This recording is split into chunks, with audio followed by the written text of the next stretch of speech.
황보선의 스토리.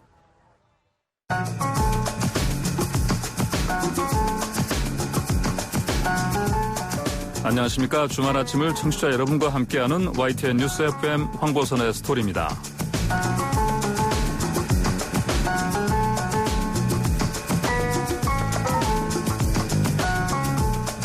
이른바 타조 동맹이라는 말이 있습니다. 들어보셨습니까? 이 타조가 위험이 생기면 그냥 머리를 모래밭에 푹 박고서 아무 일 없는 것처럼 현실을 회피하는 모습에 빗대 코로나19 앞에서 타조처럼 행동한 각국 정상들을 희화화한 말이죠.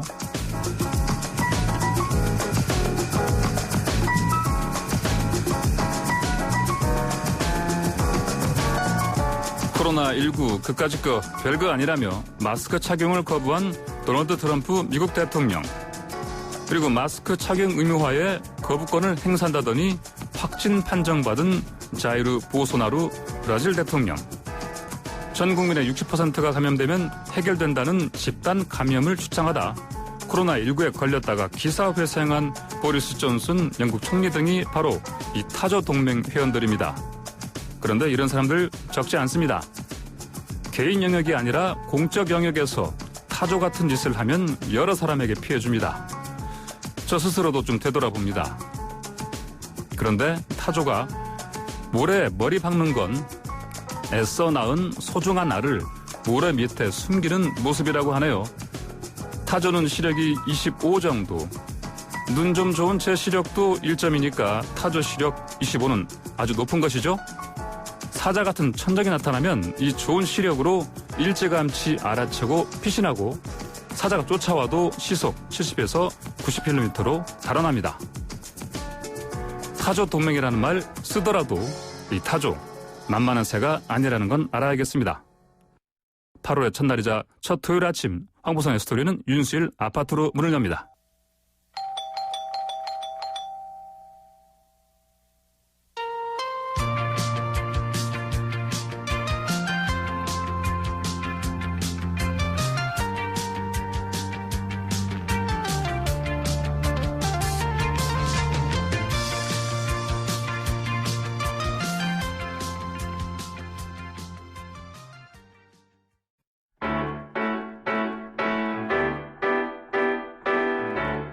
여러분도 삶은 달걀 좋아하우? 그럼 기자 사랑방에서 만나요. 네, 흥미로운 스토리로 토요일 오전을 더욱 풍성하게 만들어줄 기자 사랑방 황보선의 스토리 막강 스토리텔러 윤현숙 기자 나오셨고요. 안녕하세요. 자, 오늘은 새로운 얼굴이 찾아왔습니다. 김혜민 PD 함께합니다. 네, 안녕하세요. 김혜민입니다.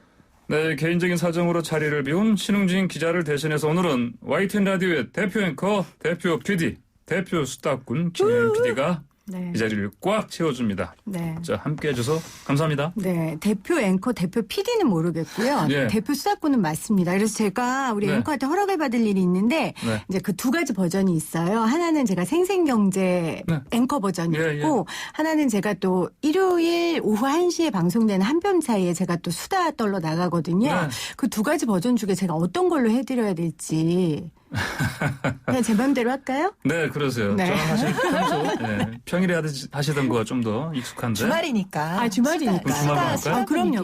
네. 알겠습니다. 오늘 그러려고 저 부른 거 아니에요? 아, 네, 맞습니다. 좀 수다스럽게. 네, 알겠습니다. 자, 8월의 첫날입니다. 자, 벌써 8월? 아니면 이제 8월? 어느 쪽입니까? 두 분? 저는 벌써 8월인 것 같은데요. 그러게요. 그 나이 먹었다는 증거예요. 그런가 봅니다. 네. 나이를 먹으면 원래 네. 시간이 빨리 간다고 하잖아요. 네. 우리 앵커님은 저는 벌써고 이제고 저는 아무런 이제 감각이 없습니다. 이제 그렇게 되나요? 몇 그냥 년이? 갑니다. 네. 네. 저도 벌써 8월이요. 그거 있지 않습니까? 우리 미끄럼 탈 때 쭉 힘들게 올라가잖아요. 그렇죠. 그럼 정상에서 쫙 타죠. 네. 타고 내려갈 때 생각이 없죠. 생각 없죠. 예, 그냥 갑니다. 네, 그냥 가고 있습니다. 네. 네. 자, 8월의 첫날 기자 사랑방이 뽑은 첫 번째 스토리는 우리가 꿈꾸는 도시에 대해서입니다. 행정수도 이전 문제가 정치권에서 활발히 논의되고 있습니다. 과밀화되어 있는 수도권을 비워내고 행정수도를 완성해 도시의 균형을 맞추자는 건데요. 말처럼 비우고 채우는 게 쉽진 않아 보입니다. 그렇다면 행정수도 이전으로 달라질 도시의 모습을 도시 건축가는 어떻게 그리고 있을까요? 10월 27일 YTN 라디오 출발새 아침에 출연한 건축가 유현준 교수의 의견부터 들어보겠습니다. 저는 지방 쪽에다가는 좀 도시에 있는 시설들을 옮긴다기보다는 지방에 있는 새로운 어떤 어트랙션을 그러니까 사람들을 끌어들일 수 있는 새로운 라이프 스타일을 제시할 수 있는 것들을 만들어야 된다고 생각을 하거든요. 그러니까 우리가 지방으로 공공기관을 옮긴다고 하더라도 결국에는 우리가 만들어내는 도시들이 대부분 다 강남을 롤모델로 하고 있는 것들이거든요. 뭐 판교하고 별반 다를 바도 없고 그래서 세종시도 사실은 처음에는 훨씬 혁신적으로 만들려고 하다가 결국에 가서는 뭐 판교의 재판, 강남의 재판 같은 느낌이 나기 때문에 대전에 있는 인구들이 많이 이동을 했거든요. 그러니까 우리가 지금 만들고 있는 지방 혁신도시라고 하는 것들이 사실은 그다지 혁신적이지 않기 때문에 결국엔 근처에 있는 다른 도시들의 인구를 흡수하는 쪽으로밖에 되지 않고 그거는 별로 그게 도움이 되지 않는 것 같습니다. 네. 실제로 세종시 같은 경우는 이제 한때 진공청소기라는 말이 나돌 정도로 그런 현상이 심했던 적도 있었거든요. 그런 면에서 바라본다면 그러면 말씀하시죠. 네, 말씀하십시오.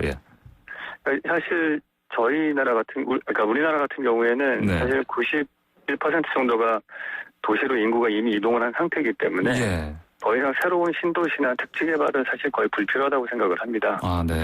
그러니까 기존에 있는 그런 택지들 더 이상 자연을 훼손하거나 그러는 것보다는 예를 들어서 그린벨트라든지 이런 걸 더 훼손하기보다는 기존에 있는 도시들을 조금 더 모밀화시키는 방법, 또 스마트하게 좀 업그레이드 시킬 수 있는 그런 걸 좀 생각했으면 좋겠고요. 특히 지방 같은 경우에는 핵심적인 아이디어는 서울과는 좀 다른 도시를 만드는 데 있어야 된다고. 서울과 차별화된 다른 그런 특징을 강화하는 방향으로 가야 된다 이런 말씀이죠? 네, 그렇죠. 이제 그런데 어쨌든 당청이 일단 이 방향을 잡고 가고 있는 건 분명해 보이지 않습니까? 그리고 서울대, KBS, 한국은행, 기업은행, 산업은행 등 국책은행도 이전해야 한다. 또 안 된다. 의견도 좀 대립되고 있습니다. 자, 2차 공공기관 이전 대상 어떻게 선정돼야 그래도 그나마 행정수도를 활성화시킬 수 있다고 보십니까? 이왕 만약에 그쪽 다 옮긴다면. 저는 옮긴다면은 반드시 옮겨야 되는 걸로 결론이 난다면은 그럼 제발 옮길 때 새로운 신도시를 만들지 않았으면 좋겠어요. 새로운 신도시를 만들지. 새로운 도시를 만들어서 그 구도심으로 차라리 옮겨서 예를 들어서 진주 혁신도시를 만들었을 때 LH 본사로 옮겼잖아요. 그럴 때 새로운 옆에 농지를 개간해가지고 그거를 택지로 만들어서 LH 좋은 일만 한 거죠, 사실은. 그거를 너무 편안하게 사실은 일을 하는 거예요. 그런 거를 차라리 구도심 쪽으로 옮겨서 좀 더 특다른 그런 걸 만들었다면은 지금처럼 진주 구도심에서 신도시 쪽으로 이사를 가서 구도심이 슬럼화되는 현상은 안 생기겠죠. 그러니까요. 그 좀 더 옮겨야 된다면은 좀 다른 형식으로 각 도시마다 다 특색이 있는 그런 구도심을 더 재생한다.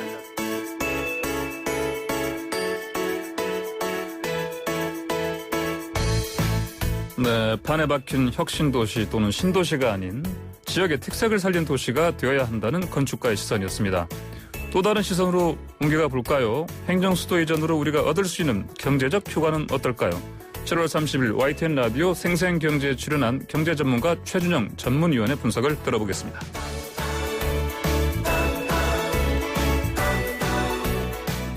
결국은 배경이 이때라는 게 집값 때문일 텐데 그러면 행정수도를 세종으로 완전히 이전하면 서울의 집값이 좀 안정이 될까요? 실제로 그 효과에 대해서는 좀 부정적입니다. 저 개인적으로는. 그러니까 왜냐하면 기존에 2012년부터 세종시가 이제 실제로 활동을 시작을 했고요. 그다음에 그 이후에 공공기관 이전으로 인해 가지고 전국의 혁신도시를 만들어서 많은 기관들이 내려갔습니다. 서울 및 수도권 핵심 요지에 있던 기관들이 많이 내려갔죠. 근데 그 이후에 서울 주택 가격은 한동안 안정세를 보이다가 또 급등을 해서 현재 많은 사람들이 이제 머리가 아파하는 상황이 됐는데 만약에 국회가 이전한다라고 했을 때 국회 직접적인 직원 그리고 가족 이 연관으로만 봤을 때 보면 파급 효과는 상당히 제한적일 수가 있는 거죠. 그러니까 명분으로 보면 상당히 큰데 실제로 주택을 장만하고 할 수 있는 경제력이 있는 큰 파트가 떨어져서 세종으로 가는 게 아니라 아주 서울이나 수도권이나 큰 분야에서 아주 작은 파트가 물론 이제 그 작은 파트긴 하지만 힘과 명분은 있죠. 근데 실질적으로 주택 가격에 영향을 주는 큰 집단은 아니기 때문에 그 직접적으로 만약에 국회가 간다 하더라도 그것이 바로 주택가격 안정이라든지 그렇겠죠. 이렇게 효과는 사실 없겠죠. 근데 장기적으로는 네. 그러니까 지금은 사실은 세종시에 있는 공무원들이 가족이 다 내려가는 경우를 저도 별로 못 봤거든요. 근데 본인이 내려가고 아이들은 교육 때문에 서울에 있는 경우가 굉장히 많고요. 국회가 옮겨가도 온 가족이 내려가는 경우는 별로 없어서 저도 집값에 뭐 완전히 직접적인 영향은 단기적으로는 없을 것 같은데 그렇게 차츰차츰 옮겨서 하나의 좀 완성된 도시가 만들어진다면 앞으로 한 10년 후, 20년 후에는 서울 집값이 내려가지 않을까요? 그때 다른 그렇게 될 수도 있지만 네. 반면에 또 세종시 주택 가격이 계속 상승하는 그런 형태로 나타날 수도 있습니다. 예전에 그 80년대 과천 청사를 만들었을 때 과천 청사도 처음에는 말씀하신 것처럼 서울에서 멀다고 안 오셨어요. 근데 처음 이제 입사하시는 분들, 내가 공무원 시험 봐서 처음으로 이제 중앙부처에 배치를 받으신 분들은 과천에 자리를 잡고 살기 시작을 하셨는데 그게 말씀하신 대로 한 10년 좀 지나니까 이제 살기 좋은 도시가 완성이 되고 이제 가격이 상승하는 거죠. 과천 집값 장난 아니죠. 그렇죠. 지금 뭐 서울이죠. 2012년부터 세종시에 본격적으로 이전을 했으니까 지금 만 8년이 이제 아직 안 됐는데 8년쯤 되니까 요즘에 세종시 주택 가격이 비싸진다고 이번에 국회 이전과 관련 없이 많이 또 이야기 됐었지 않습니까? 네. 어떻게 보면 한 지역에 새로운 중심지가 생겨나면 사람들이 또 주변에서 많이 올려와요. 그렇죠. 지금 세종시 같은 경우도 대전을 비롯해서 공주, 청주, 수도권에서 내려가신 분보다는 그 주변 지역에서 움직이시는 분들이 많아요. 그러면서 이제 주택 가격이 상승을 하는 현상을 보이고 있는데 네. 여기다가 잘못하면 이제 기름만 더 붓는 효과를 이제 가져올 수도 있기 때문에 어떻게 보면 단순히 서울의 주택 가격을 잡기 위해서 국회를 이전한다, 뭐 수도를 옮긴다 이렇게 보기보다는 네. 70년대부터 꾸준하게 대한민국 정부 수립 이래 가장 꾸준하게 해오던 정책 중에 하나인 이제 수도권 억제와 지역균형 발전 정책을 한 단계 더 끌어올린다는 차원에서 접근을 해보는 게 좋지 않을까 그렇게 생각을 합니다. 그러니까 이 수도권 이전이라는 건 진짜 큰 건데 지금 위원님이 말씀하신 것처럼 장기적인 프로젝트 안에 하나의 스텝이다. 이렇게 국민들에게 다가간다면 갑작스럽지 않을 텐데 지금 여당의 모양새는 집값이 막 오르니까 하나의 대안으로 툭 내놓은 느낌이에요. 예. 그러니까 오히려 국민들이 생각도 안 해보고 갑자기 왜 이래? 이런 반응들이 있는 것 같거든요. 그렇게 볼 수도 있죠. 네. 근데 항상 이 수도 이전과 관련된 논의는 뜬금없이 이루어지는 것 같지만 그 물밑에서는 나름대로 항상 작업을 해왔던 거죠. 네. 이를테면 박정희 대통령도 1977년에 수도 이전을 처음으로 본인 입으로 말씀을 하셨는데 실제 논의는 75년부터 물밑에서 작업을 했던 거고요. 지금 같은 경우도 이미 세종시가 움직이고 있기 때문에 어떻게 세종시를 더 잘해야 되는지에 대해서 고민은 많이들 해왔던 거죠. 네. 그러다 보니까 아까 말씀하신 것처럼 국회에서도 지난 4년 동안 2차례 용역을 해서 어떻게 내려갈 건지를 이미 고민을 해오고 있었기 때문에 국회의원분들 입장에서 봤을 때는 특히 다선 의원분들 입장에서 봤을 때는 이 문제를 이제는 뭔가 확실하게 결론을 내릴 때가 됐다라고 생각을 해오셨던 거죠. 근데 단지 그 본인들 생각하고 국민들의 일반적인 생각하고는 좀 갭이 있다 보니까 좀 뜬금없다 이렇게 볼 수도 있지만 국회에 계신 분들 입장에서 봤을 때는 이제는 결론을 내리자라고 생각했다라고 저는 그렇게 받아들이고 싶습니다. 네, 올해 수도권 인구가 사상 처음으로 비수도권 인구를 추월했다고 하죠. 서울과 경기권의 인구의 절반 이상이 살고 있다는 건데 저희가 방송하는 이것도 지금 서울 한복판입니다. 와, 사람 많다. 이런 느낌 받을 때 당연히 많죠. 네. 근데 저는 이제 제가 3대가 잘 살아야 받는다는 그 주말 부부의 복을 네, 받아가지고 주말 부부인데 저희 신랑이 창원에 있어요. 근데 창원에만 가도 사람이 없어요. 그래서 저는 처음에 너무 깜짝 놀란 거예요. 한 저녁 9시에 되면 사람이 없어요. 창원 사람들은 회식을 안 하나? 술 마시러 안 다니나? 이런 생각을 했거든요. 그러니까 서울이 사람이 엄청 많은 거예요. 정말. 그때 느꼈어요. 다른 도시를 가봐서. 네. 그렇죠. 저도 고향이 울산인데 울산 같은 경우가 사실 면적이 서울보다 크거든요. 근데 울산에서는 어디에서 어느 포인트로 이동할 때 뭐 30분 걸려서 통근한다 이러면은 너무 먼 거 아니냐는데 서울은 뭐 옆에 구만 가려고 해도 30분 이상은 걸리잖아요. 네. 굉장히 복잡한 도시죠. 저도 좀 먼 곳에서 출퇴근하는데 제가 새벽에 나올 때는 이제 차를 몰고 나올 때는 30분이면 여기까지 옵니다. 근데 이제 저녁에 퇴근할 때 보통 6시 좀 넘어 나가면 거의 2시간 걸립니다. 맞아요. 네. 맞아요. 2시간 거리면 우리가 버스를 타고 지역에 갈 때 대충 아까 이를테면 세종시라든지 거기는 뭐 한 2시간도 안 걸리고 대전 전주 이런데 승용차로 몰고 가면 2시간 반도 안 걸리거든요. 그러니까 상암에서 강남 가는 것보다 상암에서 개성을 더 빨리 갈 거예요. 그럴 거예요. 네. 시간이 그만큼 교통 체증이 별로 안 걸리니까 서울이 사람이 많긴 엄청 많죠. 사람도 바글바글, 맞아요. 차도 바글바글 참 많은 곳이죠. 그러니까 1970년 수도권 인구가 913만 명이었는데 자 지금은 아까 말씀하신 것처럼 진짜 전체 인구의 절반 이상이 이곳에 다 살고 있는 상황이 돼버렸고 이제 아까 말씀드린 그 1970년 수도권 인구 그때 913만 명은 전체 인구의 사실은 39.5% 수준이었거든요. 이제 절반은 안 됐었거든요. 근데 이제 이런 상황이 돼버렸고.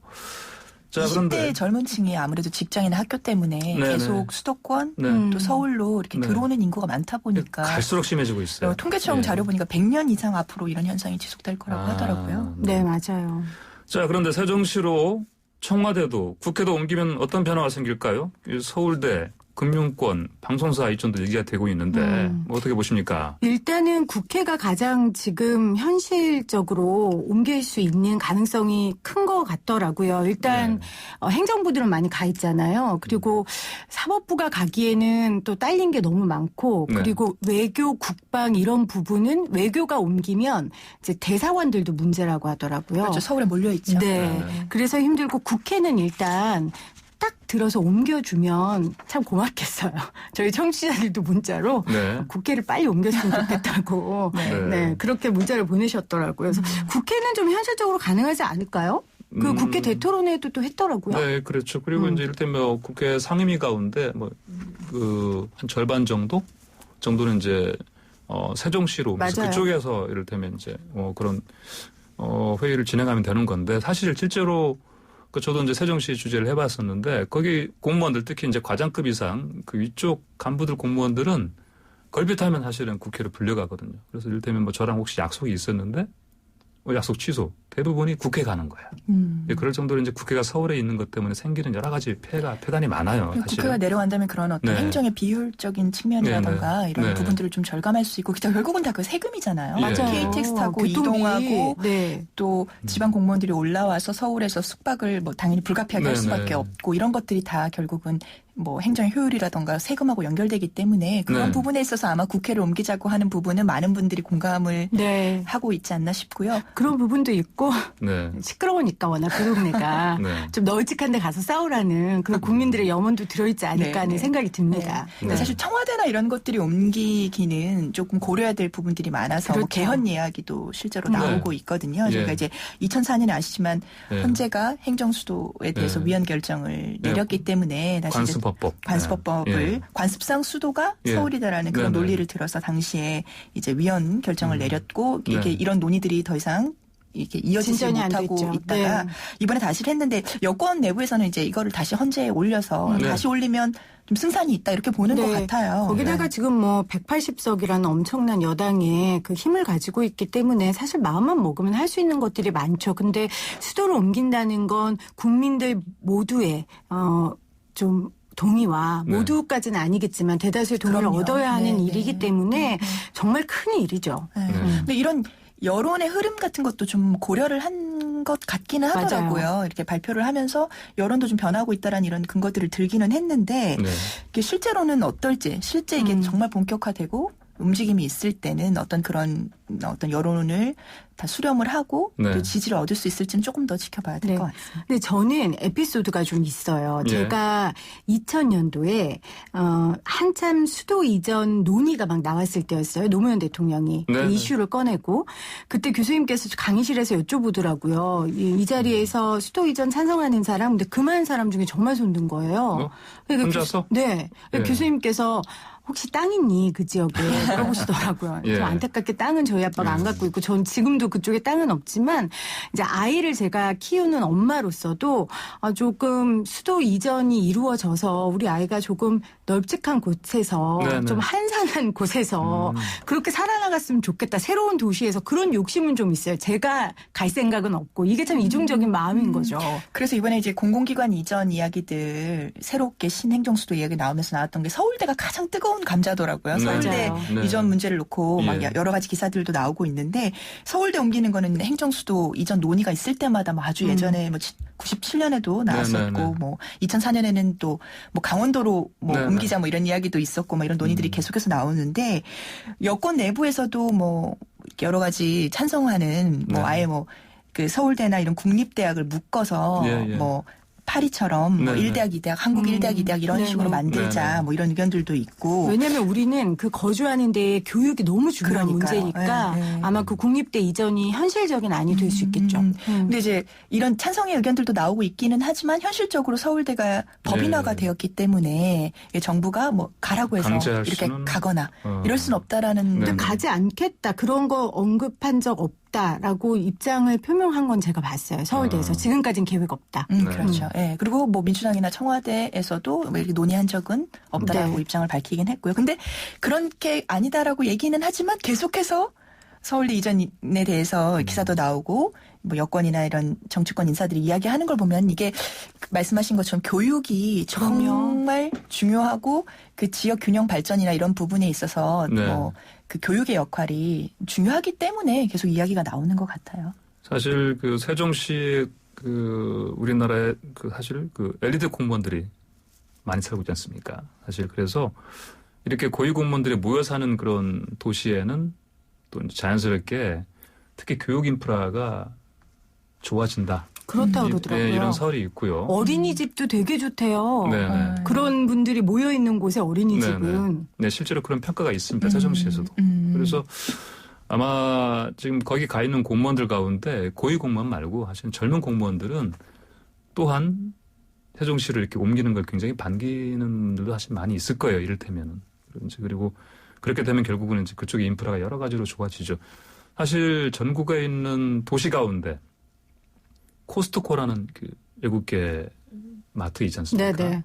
근데 여기가 그냥 아무 데나 들어가는 그런 데가 아니거든요. 근데 코스트코가 일찌감치 세종시 인구가 겨우 20만도 안 됐을 때 이미 몇 년 전에 분석을 해서 이미 들어갔어요. 들어가 있었어요. 그러니까 이제 이것에 하나만 예를 든 건데 여러 가지 인프라들이 단순한 그런 교육 뭐 그런 이런 인프라만이 아니고 상업 인프라든지 여러 가지 것들이 지금 많이 갖춰져 있거든요. 그래서 거기에서 살고 있는 사람들은 평가가 좀 좋은 편이에요. 그렇죠. 네. 그래서 이 수도를 이전하는 거에 대해서 사실은 이미 체험을 해본 사람들은 반기는 상황일 것입니다. 분명히. 아무튼 이번에 결론을 내지 않으면 또 20년 후에 아니면 영원히 여기에 대한 얘기가 없지 않을까. 그래서 이번에는 어떻게든 좀 결론이 났으면 하는 마음이에요. 네, 알겠습니다.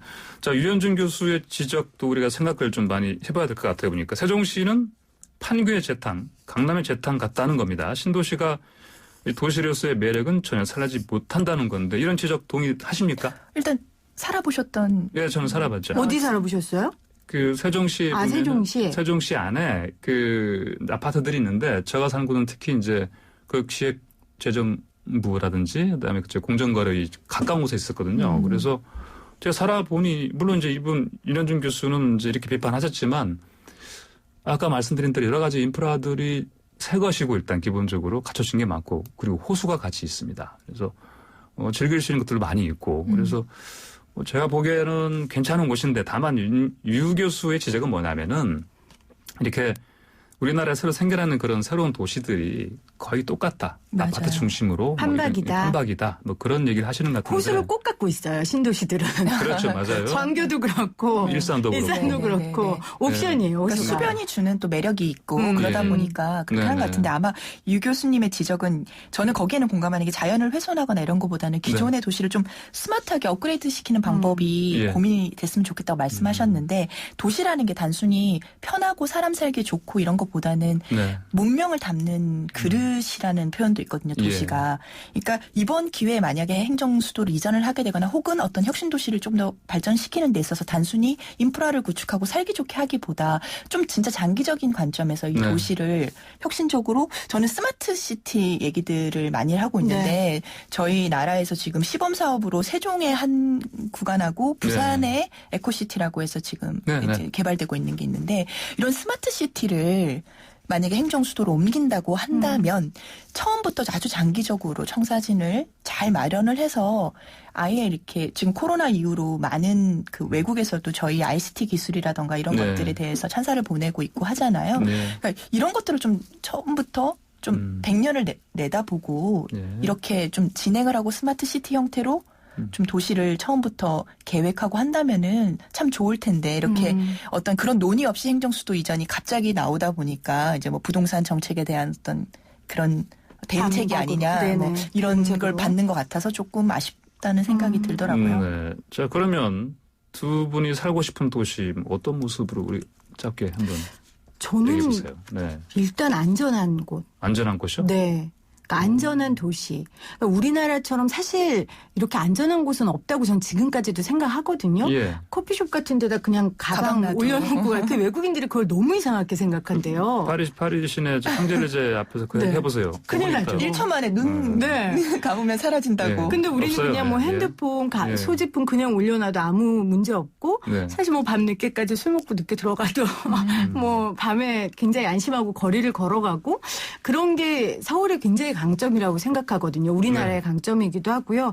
조금 더 안전한 곳, 안전이 더 강조된 그런 도시가 저는 일단은 가장 기본적이고 가장 필요한 조건이 아닐까 싶어요. 안전하면서 비싸지 않은 주택값이 비싸지 않으면 이미가 쉽지 않을 것 같아서 걱정이고요. 저도 같은 아마 여성이라서 안전이라는 이야기들에 너무 공감을 하고 저는 무장애 도시, 그 유니버셜 디자인이라고 뭐 고령자나 노인이나 어린이들 또 장애가 있는 분들, 신체가 불편한 분들도 근데 도시를 디자인할 때부터 좀 그런 것들에 생각을 해가지고 누구나 좀 편하게 살 수 있는 그런 도시가 좀 아직 선진국에 비해서 저희는 그런 부분을 도시 인프라를 구축할 때 조금 아쉬운 부분이 있는 것 같아서 좀 그런 도시 좀 꿈꿔봅니다. 약자들이 살기 좋은 도시, 신체에 어려움 있는 분들도 거동에 제한이 없을 수 있는 계단 손잡이도 어린이나 노인들도 편하게 잡을 수 있게 뭐 위치를 서로 높낮이를 다르게 한다든지 뭐 출입구 표시 같은 것들도 외국인이 보더라도 여기가 어딘지 직관적으로 바로 딱 볼 수 있게 크게 표시한다든지 어떻게 보면 되게 간단하다고 생각할 수도 있는 건데 너무 중요하죠. 어떤 세심한 배려가 살아 숨쉬는 도시였으면 좋겠다라는 생각. 세심한 배려가 살아 숨쉬는 도시 그리고 안전한 도시. 그러면서 집값이 비싸지 않은 도시. 있을까요? 그런 데가? 우리 정치인들이 이렇게 만들어 가야겠죠. 그렇지 않겠습니까? 자, 행정수도 이전 논의. 정치권 정쟁이 아닌 우리가 살고 싶은 도시. 방금 말씀하신 대로 안전한 도시. 그리고 뭐라고 말씀하셨죠? 아까? 배려가 살아 숨쉬는 도시. 이런 도시를 만드는 논의로 이어졌으면 하는 바람 가져봅니다. 황보선의 스토리. 기자 사랑방이 뽑은 두 번째 스토리는 방학맞이 초등학생 부모 회의를 열어볼까 합니다. 회의 주제는 코로나 시대 우리 아이 어떻게 키울까입니다. 자, 첫 학부모 회의니까. 갑자기 학부모 회의 된 거예요? 그러니까 우리 도시 얘기하다가 갑자기. 다시 한번 각자 자기소개 좀 새롭게 한번 해주세요. 아이의 인생만큼이나 제 인생이 소중한 저는 재현우 엄마 김혜민이라고 합니다. 저는 꿈이 하루에도 12번씩 바뀌는 1학년 노뿡뿡 엄마입니다. 이름 밝히면 안 되는 거예요? 그럼 저도 다시 할래요. 저희 소중한 저희 아이 이름만 공개했잖아요. 그러면 저 다시 할게요. 제가 저희 아이 태명 이름이 있었거든요. 그래서 저는 봄이로 할게요. 봄이. 봄이 예쁘다. 그럼 저는 노뿡뿡이라고 했는데. 봄이에 비해서 조금 그렇네요. 그냥 봄이 뿡뿡이 엄마로. 봄이 그렇게. 뿡뿡이 좀 알았어요. 자 그러면 두 분 다 초등학교 1학년생이니까. 공교롭게 그렇더라고요. 남아. 8세 남아. 근데 정말 저도 옛날 어렸을 때 추억이 그 처음 학교 갈 때 엄마가 같이 가서 억자쟁면 네, 그런 거 있잖아요. 운동장에 애들 딱 서 있는데 엄마 이렇게 우리 엄마 잘 있나 이렇게 한번 돌아보고 이런 거 못했어요. 저 입학식 때 입을 옷을 한 5벌을 준비해놨어요. 후보자 하나도 못 입었잖아요. 입학식 없어서 지금 그게 제일 입학식을 못한 거 이거 정말 정말 억울하죠. 인생에 한 번뿐인데 네, 맞아요. 진짜 좀 아쉬워요. 네. 그러니까요. 엄마 입장에서도 그렇고 또 이 아이도 나중에 이거 입학식 없었던 초등학교 입학. 근데 또 아이들은 너무 자연스럽게 이걸 받아들이더라고요. 왜냐하면 지금 초등학교 1학년들은 이 시대밖에 안 산 거예요. 그러니까 이게 뉴 노멀이 노멀이니까 이게 기준이 되다 보니까 저도 아이랑 얼마 전에 이제 집에서 있으면서 학교 하면 생각나는 우리 뭐 단어 한번 써보자 했는데 저는 선생님, 뭐 교실, 칠판 이런 거 쓰는데 아이는 온라인 수업을 제일 먼저 쓰는 거예요. 하하. 그리고 온라인 영상에 나온 선생님을 보더니 우리 담임 선생님이다 이러더라고요. 아, 그 호랑이 선생님? 네. 1학년 선생님. 호랑이 선생님 맞아요. 아주 인기스타 1학년 엄마들이 모두 다 아시는 그 호랑이 선생님. 이 친구들은 오히려 너무 자연스럽게 받아들이는데 그 너무 자연스럽게 받아들이는 모습이 너무 슬픈 거죠, 저는. 온라인 수업 말씀하셨는데. 맞아요. 자, 이거 학부모도 아이들도 이제 당연히 처음 경험하는 거 아닙니까?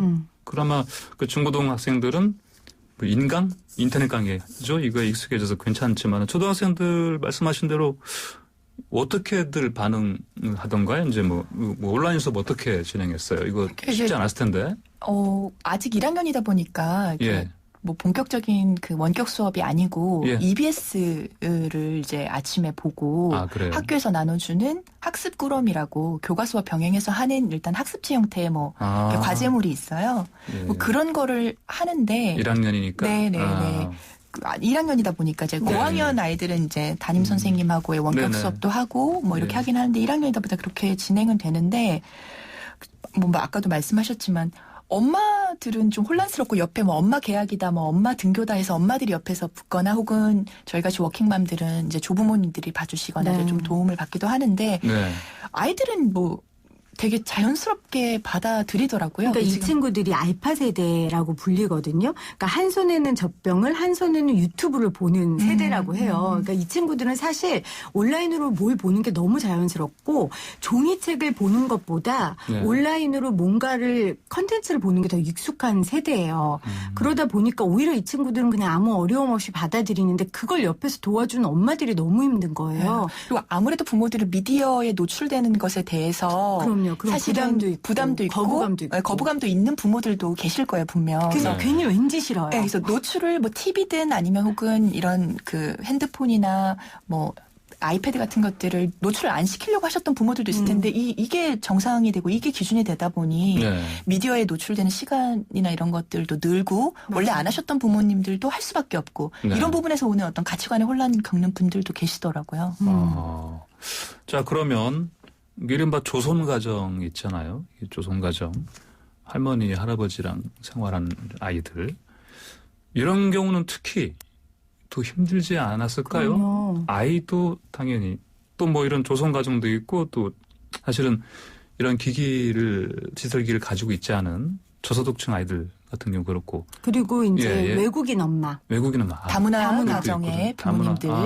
근데 저부터도 모든 아이를 향한 알림장이 저에게 와요. 왜 그렇죠? 엄마들한테 왜 아유, 이렇게 모르시죠. 제가 아침마다 체크해야 되는 이렇게 학교에서 코로나19 관련해서 혹시 의심 증상이 없는지를 매일 체크를 해서 보고를 해야 되고 숙제, 뭐 과제, 그리고 뭐 챙겨야 될 준비물, 계획, 준비물이 다 엄마 문자를 통해 오는 거예요. 아빠한테는 안 가요? 문자가? 아빠. 제가 지금 한심한 질문을 하고 있죠. 네. 아빠한테 정말 갔으면 좋겠네요. 네, 좀 나눠서 받으시죠, 왜?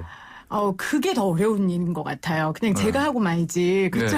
이해하시죠? 그냥 그걸 또 아빠한테 설명하고 하느니 그냥 제가 하는 게 낫죠. 아니, 요즘은 육아휴직 가는 남편들도 좀 그러니까 있는데. 이렇게 현실을 모르는 남자들 때문에 참 엄마들이 힘든 거죠. 도와주시는 분들도 있겠지만 대부분은 아무래도 엄마가 챙기는 경우가 많다 보니 엄마한테 집중되는 경우가 많고요. 그리고 1학년 저희는 이제 지금 자녀가 이제 적으면 모르겠는데 자녀가 부모님이 집에 계시더라도 자녀가 네. 많은 가정 같은 경우에는 그렇죠. 아이 한 명한테 각 개별로 오는 연락 챙겨야지, 숙제 챙겨야지, 또 아이들이 스스로 할 수 있다고는 하지만 집에 있다 보면 아무래도 집중력이 떨어지니까 네. 뭐 이거 도와달라거나 이거 좀 물어본다던가, 그러니까 거의 부모님이 학교를 다니는 것 이상의 수고를 네, 맞아요. 할 수밖에 없는 구조거든요. 제가 학교 다니는 것 같고 네. 저는 제 상사 전화 오는 것보다 담임선생님 전화 오는 게 더 무섭더라고요. 벌써 한 3번 받았어요. 예. 뭐 빠진 게 있다, 뭐라고 이런 하던가요? 것들. 그러니까 뭐 되게 어머니 바쁘신가 봐요. 막 이러더라고요. 물어보지도 않는데 제가 제가 예. YTN을 다니거든요. 네, 제가 네. 이랬더니 그 말 한마디로 다 해결되더라고요. 24시간 뉴스채널이니까. 네, 바쁘신. 네, 바쁘시겠다고 그러더라고요. 예. 또 이렇게 조금이라도 챙겨주는 옆에 보호자가 있으면 모르겠는데, 아까 뭐 예를 들었던 다문화 가정이라든가 조선 네. 가정이랄까 혹은 디지털 기기에 익숙하지 않은 어떤 부모님들이라든가 이런 경우는 사실 되게 힘들 거예요. 아유, 그럼요. 그러니까 사실은 근데 문제는, 더 큰 문제는 뭐냐면, 이렇게 사각지대에 있는 아이들 같은 경우에는 본인들의 목소리를 낼 수 있는, 예를 들어 부모님이 선생님의 전화를 받아서 그걸 설명해 준다던가 이런 것들이 없기 때문에 사실상 지금 학습 결손이라던가 이런 것들이 상당할 텐데 네. 그렇게 지금은 드러나지 않지만 다시 등교를 한다던가 혹은 이후에 네. 이제 아이들이 학년이 바뀌고 이 코로나 사태가 진정이 됐을 때 지금의 이 학습 결손이 굉장하게 차이가 벌어지고 맞아요. 한 번 벌어지면 계속해서 벌어질 수밖에 없거든요. 네. 1학년 같은 경우에 만약에 지금 뭐 한글을 띄고 들어오는 아이들이 많다고는 하지만 분명히 어떤 아이들은 학교에 와서 처음 한글을 배우는 아이들도 있을 거란 사실 말이에요. 그게 교육 과정에 맞는 거고요. 그게 공교육이 할 일인데. 맞아요. 네, 저도 저 1학년 네네네. 입학했을 때 그때 네, 몇 년 배우기 전에. 시작했는데 네. 몇 년 전에 그 얘기는 하기 싫어요. 아까 네네네. 그러니까 그때하고 아까 비교가 안 예, 되기 예, 때문에 예. 그 소중한 시간에 학교에서 그 한글 교육을 받아야 될 아이들이 지금 못 받고 네. 그것들이 격차가 벌어지면 당연히 2학년 가면 문해력이 떨어지고 독해력이 떨어지면 모든 수업에서 진도 차이가 날 수밖에 없거든요. 예. 근데 그런 부분들이 네. 나중에 다음 세대에는 빈부격차, 이 교육 격차가 빈부격차로까지 이어지지 않을까. 이 네. 코로나 세대의 아이들한테 남긴 상흔이 어떻게 될지 교육학자들은 굉장히 걱정을 하고, 최근에 교원 6단체가 뭐 전교조, 네. 한국교총, 교사 네, 네, 노조연맹들 대표들이 모여가지고 교육부랑 비공개 간담회를 가졌는데, 그래요? 우리 힘들어도 괜찮으니까 2학기 때는 제발 그 아이들 학교 가는 기간을 좀 늘려달라고 요청을 하셨다고 해요. 근데 이제 2학기 어떻게 학사 일정 어떻게 될지는 교육부에서는 일단 8월 중순 이후에 얘기하겠다고 해서 뭐 최대한 땡기겠다고는 하는데, 아마 대다수의 지금 뭐 부모님들이 열심히 봐주시는 아이들도 그렇겠지만 이런 어려움에 처한 아이들을 위해서는 조금 보건과 공중보건과 이런 네. 여러 가지 문제들이 있겠지만 좀 고민은 해봐야 될 지점이지 않을까. 아까 수도권은 원래 3분의 1이었는데 학생들을 등교 학생은 3분의 2 정도로 늘리겠다고 2학기 때 일단 그렇게 뉴스가 있더라고요. 그래요? 예. 그리고 저도 기자님 말씀에 굉장히 동의하는 게, 제가 서울대 조영태 교수, 인구학자 조영태 교수하고 인터뷰를 했었거든요. 예. 그분이 이 알파 세대에 대해 어떻게 정의했냐면, 이제 알파 세대 부모가 저희잖아요. 그러니까 저희들은 출산을 선택한다는 거죠. 무슨 말이냐면 경제적으로 좀 안정적이어야 되고 직업도 있어야 되고 아이를 낳을 만한 여유의 부모들만 아이를 낳는다는 거예요. 그렇기 때문에, 아니면 그냥 원하지 않았는데 갑작스럽게 아이가 가져져서 나오는 경우, 이제 이런 아이들 같은 경우에는 케어도 못 받고 거기에다가 정상적인 이제 생활을 못하는 아이들이 많은 거예요. 여기서 처음 시작부터 사실 격차가 너무 벌어지는데 코로나19로 인해서 이 격차가 더 벌어지는 거죠. 그렇죠. 그러니까 아까 기자님이 말씀하신 것처럼 빈부격차만이 문제가 아니라 교육 격차, 뭐 사랑을 받은 격차, 정서적 안정의 격차. 이런 게 모든 게 벌어지면서 이 친구들이 어른이 됐을 때 네. 어떤 사회적 문제가 있을지 저도 굉장히 우려되더라고요. 그렇죠. 학교라는 공교육이라는 어떤 사회화의 과정으로 네. 아이들이 가정에서는 다다른 어떤 환경에 있더라도 학교라는 동일 공간에서 그렇죠. 동일한 교육을 받으면서 격차가 좁혀지고 건데 사회화가 이루어지는 부분이 있는데 그게 지금 점점 벌어지니까. 멈춰졌으니까. 아이들은 하루 볕에도 막 큰다고 하잖아요. 맞아요. 근데 이게 지금 1학기 동안 이렇게 됐으니 어느 정도의 격차를 낳게 될지는 저희가 좀 면밀히 봐야 되지 않을까. 또 그럼 벌어진 격차를 좁히는 어떤 일들을 이 코로나가 종식된 이후에는 굉장히 체계적이고 그런 어떤 노력을 통해서 조금은 좁혀나가는 과정을 겪어야 될 것 같아요. 이게 굉장히 쉬운 문제는 아닐 것 같아요. 지금 학교를 나가고 있는 아이들 입장에서 하루 등교할 때는 동일한 교육을 또 받는 것 같이 보이는데 네. 그것도 학교마다 아까 뭐 저희가 잠깐 이야기 나눴지만 어떤 학교는 뭐 이학습터라고 해서 뭐 그런 것들을 필수적으로 이렇게 들어가게 하는 학교가 있는 반면 어떤 학교는 그냥 학습 꾸러미만 하는 학교도 있고 동일하게 지금 학교로 가고 있는 과정 속에서도 굉장한 차이가 벌어지고 있는 거거든요. 그러니까 이런 부분들은 쉽게 볼 문제는 아닌 것 같습니다. 네. 자, 오늘 정말 따뜻한 마음을 가진 두 초등학교 1학년 학생, 네. 학부모, 김혜민, 예, 우리 대표 앵커와 그다음에 윤현숙, 예, 그 우리 대표 기자의 얘기를 들어봤습니다. 제가 마지막으로 한마디만 더 하고 싶어요. 아, 그래요? 예. 무슨 얘기를 하고 싶냐면 제가 아이를 이제 8년째 키우고 있잖아요. 키워보니까 내 아이만 잘 된다고 해서 내 아이만 잘 키운다고 해서 내 아이가 행복한 게 아니더라고요. 너무 맞는 말입니다. 네, 내 아이의 친구도 행복해야 되고 그 친구의 친구도 행복해야 되고 그 친구의 친구의 친구도 행복해야지 내 아이가 행복하더라고요. 네. 그래서 코로나19 때문에 정말 어렵고 힘든 아이들에 대한 관심을 조금은 여유 있는 엄마들이 아빠들이 관심을 가져줘야 되지 않을까 그런 생각을 좀 해봅니다. 알겠습니다. 두 대표 앵커와 대표 기자의 얘기 여기까지만 듣겠습니다. 오늘 말씀 감사합니다. 고맙습니다. 감사합니다. 또 불러주세요. 네, 지금까지 기자사랑방의 스토리텔러 윤은숙 기자 그리고 김혜민 PD였습니다. 1년 중 가장 덥다는 8월로 들어섰습니다. 올해는 코로나 때문에 더 힘겨운 한여름입니다. 건강 유의하셔야겠죠. 마음이나마 시원한 파도 타기 즐기시라고 비치보이스 서핑 USA 들려드리면서 저는 인사드립니다. 내일 일요일 아침 9시 10분에 다시 찾아뵙겠습니다. 저는 황보선이었습니다.